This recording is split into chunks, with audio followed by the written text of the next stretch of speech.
Amadine Says Yes.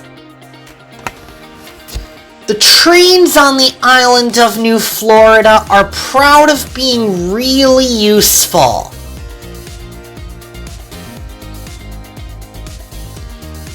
They can work hard on electrified train lines while doing their jobs with passengers, freight, or artwork products. And this is why they're really useful.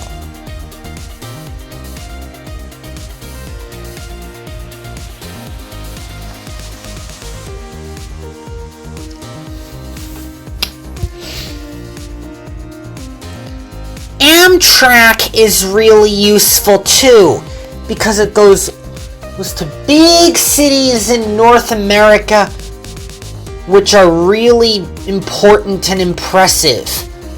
And this is why trains like Amtrak, MBTA, Metro North, CSX, or Metra are really good at doing passengers and freight.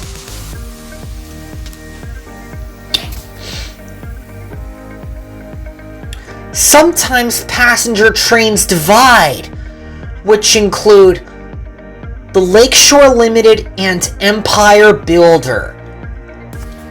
And that is because they are really useful with their jobs, because they do a great job in North America and the island of New Florida. Mr. Stostick had a job for Amadine. I'm sending you to collect 84 freight cars on a freight train that's going to Radiator Springs today.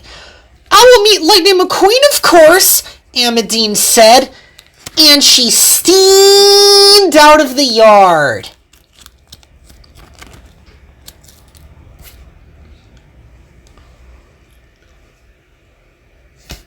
She buffered up to 84 cars, a brakeman, and a private coach in the rear.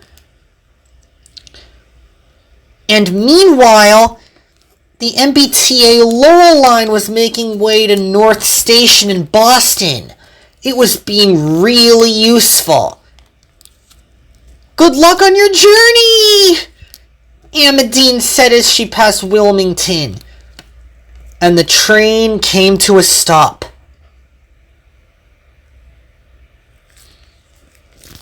That was a big purple train, Amadine said to herself. And then she steamed onto the Northeast Corridor. It was electrified. This is how a monstrosity hauler does its job, Amadine said, because I'm the strongest woman train New Florida has ever seen.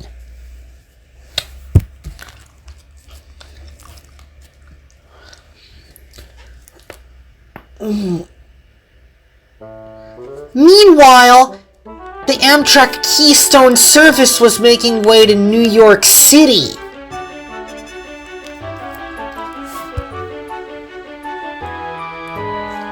The passengers were enjoying their Amfleet 1 seats, and then there was trouble. Amadine started to tailgate the front cab of the locomotive. And then the rear cab was empty, and the train zoomed along the line.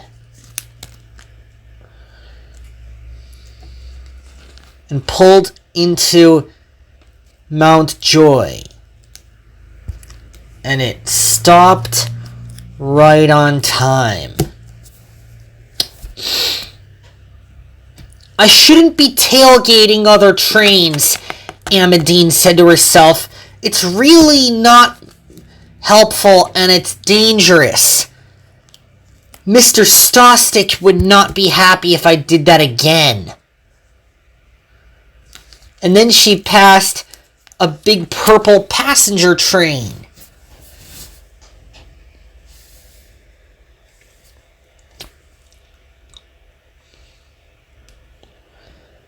I shouldn't...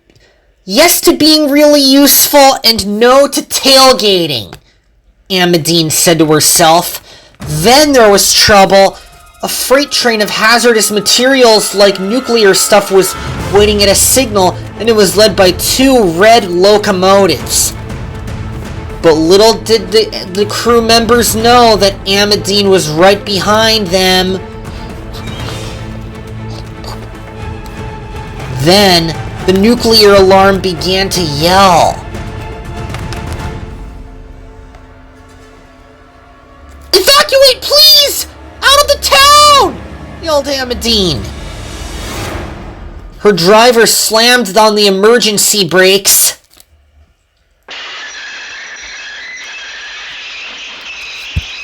And her wheels slipped. Then it was too late.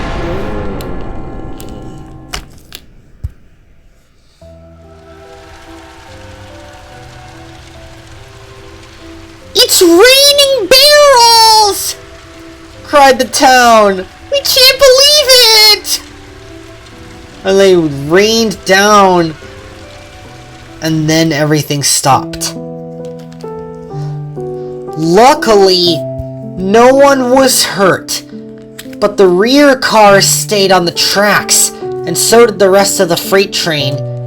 And Amadine and her cars were derailed, but Amadine had turned onto her side.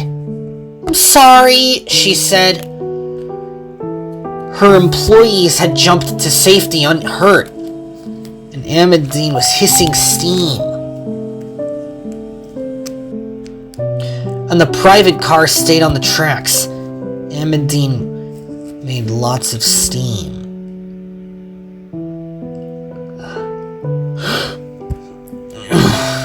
Ecstasy.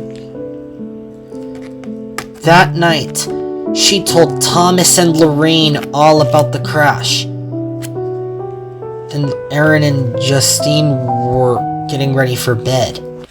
That night, a raging thunderstorm rolled in. Rain poured down and lightning flashed and thunder crashed. "It's cozy in here," puffed Thomas. "I'm sure it is," Lorraine said. "Listen to the thunder outside." "I'm sure the thunder is very loud," Aaron said. "I bet it is," puffed Justine. The storm raged all night long, and the 3 engines talked all through the night about the storm. After the storm had passed, Amadine was repaired, and she steamed out of the shed.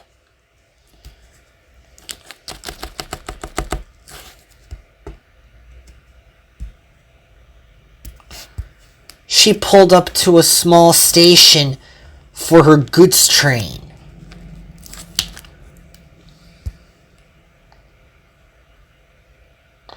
Alexia pulled up with some freight cars. "You took my train to Radiator Springs. Thank you, Alexia," puffed Amadine. "You are most welcome," puffed Alexia. "Really useful engines can always do their jobs."